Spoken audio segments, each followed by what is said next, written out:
खरं म्हणजे यापूर्वीच झारखंडमध्ये पण देखील मतदान झालं, कर्नाटकमध्ये झालं, लोकसभेत झालं, आता प्रियांका गांधी देखील जिंकल्यात. म्हणजे जेव्हा आपण हरतो तेव्हा ईव्हीएम घोटाळा म्हणायचं आणि जेव्हा आपण जिंकतो तेव्हा मग ईव्हीएमची ऐवजी बॅलेट पेपरची मागणी कुणी करत नाही. हे खरं म्हणजे दुटप्पीपणा आहे.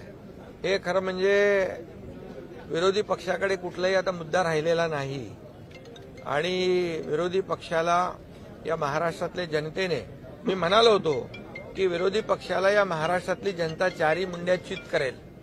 आमच्या लाडक्या बहिणी, लाडके भाऊ, लाडके शेतकरी, लाडके ज्येष्ठ सर्व घटकांनी या राज्यातल्या विरोधी पक्षाला त्यांची जागा दाखवली. कारण घरी बसणाऱ्यांना लोक मतदान करत नाहीत, काम करणाऱ्यांना, फील्डवर उतरून काम करणाऱ्यांना लोक मतदान करतात. हे या निवडणुकीने दाखवून दिलेलं आहे. लोकसभेची आकडेवारी आपण जर पाहिली तर महायुतीला 2,48,12,627 मतं आहेत.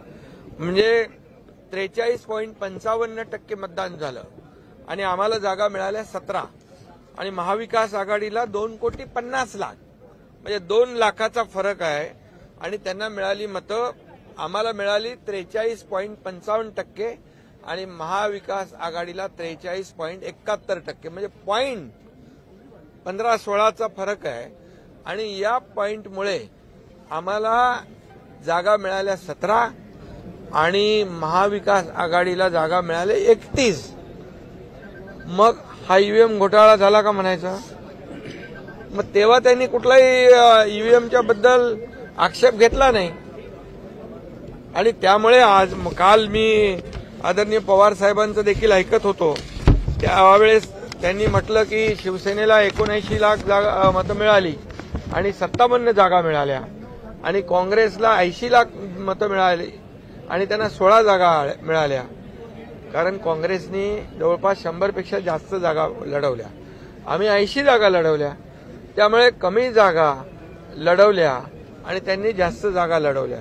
त्यामुळे शेवटी हे प्रत्येक मतदारसंघ वाईज वेगळं वेगळं गणित आहे. हे किती मार्जिनने कोण निवडून आला, कोणी 1000 मतांनी निवडून आला. आता आमच्या 8-10 जागा 1200 मतांनी आम्ही हारलोय. मग त्या निवडून आल्या असत्या तर आमच्या 70 जागा झाल्या असत्या.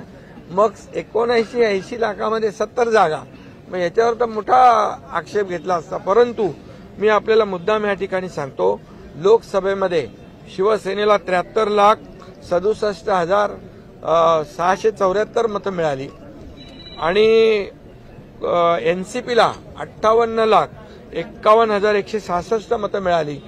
पण आम्हाला मिळाली 73 लाख आणि एनसीपीला मिळाली 58 लाख आणि आम्हाला मिळाल्या 7 जागा, एनसीपीला मिळाल्या 8 जागा. मग तिथे ईव्हीएम घोटाळा झाला का? हा देखील माझा सवाल आहे. त्यामुळे एवढंच मी या ठिकाणी सांगतो की ईव्हीएम वर आक्षेप घेणं, मग तुम्हाला विजय मिळतो, तुम्हाला जेव्हा जागा जास्त मिळतात त्यावेळेस ईव्हीएम चांगला असतो आणि जिथं जेव्हा पराभव होतो तेव्हा ईव्हीएम खराब असतो. असं एक फक्त ईव्हीएमवरच नाही आहे, पण सुप्रीम कोर्टापासून निवडणूक आयोगापर्यंत प्रत्येक वेळेला विरोधी पक्षाने जेव्हा जेव्हा त्यांच्या बाजूचा निकाल लागला तेव्हा तेव्हा त्यांना चांगलं म्हटलं. ही यंत्रणा चांगली आहे, सुप्रीम कोर्ट, हायकोर्ट चांगलं आहे. आणि जेव्हा जेव्हा त्यांच्या विरोधामध्ये निकाल लागला तेव्हा सुप्रीम कोर्ट